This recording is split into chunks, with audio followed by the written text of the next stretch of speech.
अस्सलाम वालेकुम viewers, welcome back to Ami's kitchen diaries. आज की जो हमारी रेसिपी वो बिग पार्लर की बाल्टी मैक्रोनी, और यकीन मानिए बहुत ही मज़ेदार और टेस्टी बनी थी। तो ये बिग पार्लर की बाल्टी मैक्रोनी का एक डब्बा 3 से 4 अफराद के लिए है। तो हमारी फैमिली थोड़ी बड़ी है, तो मैंने इसके ये 2 डब्बे लिए हैं। अब मैं इन दोनों डब्बों को जो है ओपन कर लूँगी। ओपन कर लेने के बाद हमारी मैक्रोनी जो है वो कुछ इस तरह की है। आप इसे पास्ता मैक्रोनी भी कह सकते हो, क्योंकि ये छोटी छोटी चुटिया टाइप पास्ता मैक्रोनी है। तो अब मैं इन दोनों मैक्रोनी को जो है वो बॉईल कर लूँगी। तो ये जो है डब्बे में से मसाला मेकर निकले थे, तो 2 डब्बे हैं, तो ये 2 मसाला मेकर हैं। सभी को पता है कि मैक्रोनी बनाने के लिए सबसे पहले मैक्रोनी को बॉईल करना पड़ता है। तो मैंने एक देगची में पानी डालकर चूल्हे पर रख दिया है, ताकि हमारी मैक्रोनी जो है वो बॉईल हो जाए। अब मैं इसके अंदर जो है वो 1.5 चाय का चम्मच नमक ऐड कर रही हूँ, और 2 से 3 खाने के चम्मच कुकिंग ऑयल डालकर हमने जो है पानी को बॉईल आने तक पकाना है।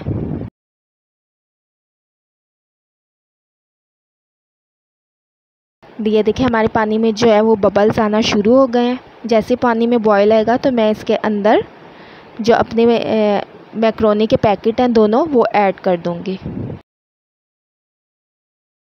दोनों मैक्रोनी के पैकेट ऐड करने के बाद जो है वो हमने मैक्रोनी को 5 से 7 मिनट पकाना है, क्योंकि डब्बे में जो है वो 5 से 7 मिनट का टाइम दिया हुआ है। तो ये देखें मैक्रोनी को पकाते हुए 5 से 7 मिनट हो गए। तो ये हमारी मैक्रोनी कुछ इस तरह तैयार हुई है। मैंने मैक्रोनी को जाली की टोकरी में निकाल कर फ्रीज़र के ठंडे पानी से गुजारकर 2 खाने के चम्मच जो है वो कुकिंग ऑयल डालकर रख दिया था, ताकि ये आपस में जुड़े ना। अब हमने एक पैन लेना है और उसके अंदर 3 से 4 खाने के चम्मच जो है ना वो कुकिंग ऑयल ऐड करना है और गरम कर लेना है ऑयल को। जब हमारा ऑयल गरम हो जाएगा ना, तो हमने इसके अंदर 2 मीडियम साइज़ की जो प्याज है ना वो चॉप करके डालनी है, और 3 से 4 मरतबा जो है ना इसके अंदर चम्मच चलाना है। अब हम इसके अंदर जो है वो कुटा हुआ लहसुन ऐड कर देंगे, 2 चाय का चम्मच।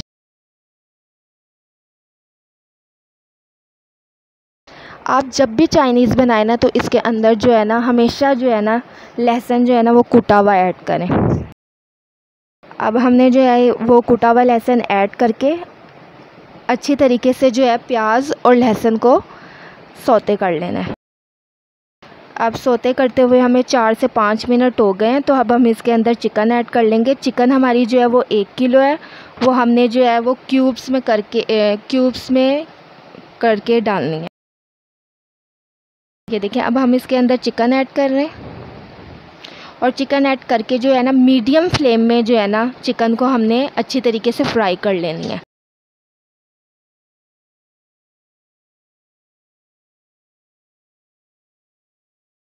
और लाइट गोल्डन होने तक इसे चिकन को फ्राई करना है।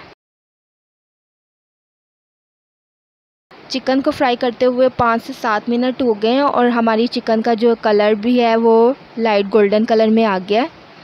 तो अब हम इसके अंदर जो वो हमारा मसाला मेकर था, दोनों पैकेट, वो ऐड कर देंगे।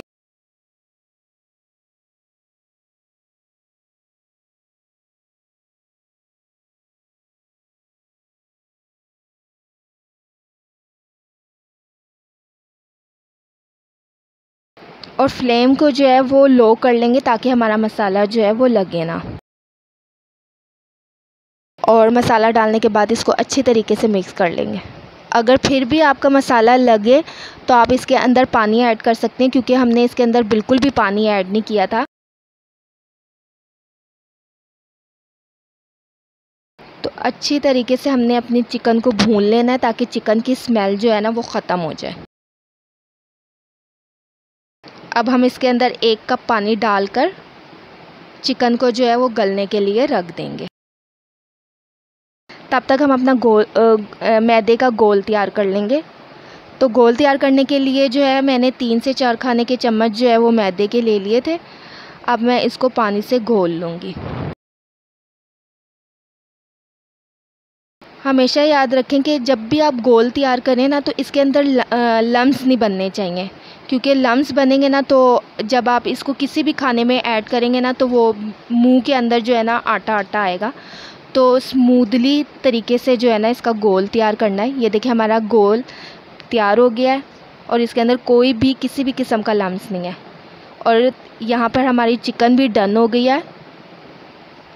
तो अब हम इसके अंदर जो है हमने जो गोल तैयार किया था वो आहिस्ता आहिस्ता करके डालना है, ताकि जो हमारा जो चिकन का मसाला है ना उसके अंदर भी जो है ना लम्स ना बने।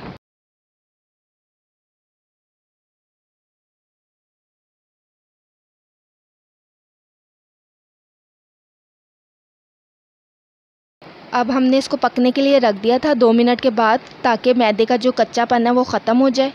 तो ये देखिए हमारी चिकन जो है वो डन हो गई है। अब हम इसके अंदर जो है वो अपना पास्ता मैक्रोनी ऐड कर देंगे।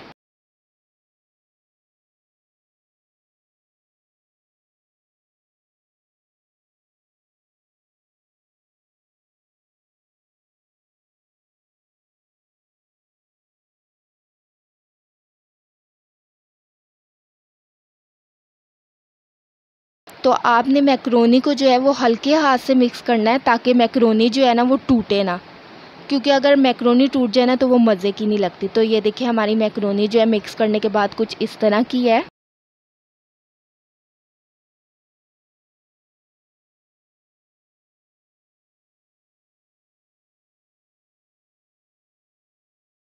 अच्छी तरीके से मिक्स करने के बाद हमारी मैक्रोनी बिल्कुल डन हो गई है। अब हम इसको डिश आउट कर लेंगे और बारीक बारीक अदरक के साथ और बारीक बारीक हरी मिर्चों के साथ, कटी हुई हरी मिर्चों के साथ इसको गार्निश करना है। तो लीजिए हमारी बाल्टी मैक्रोनी तैयार है।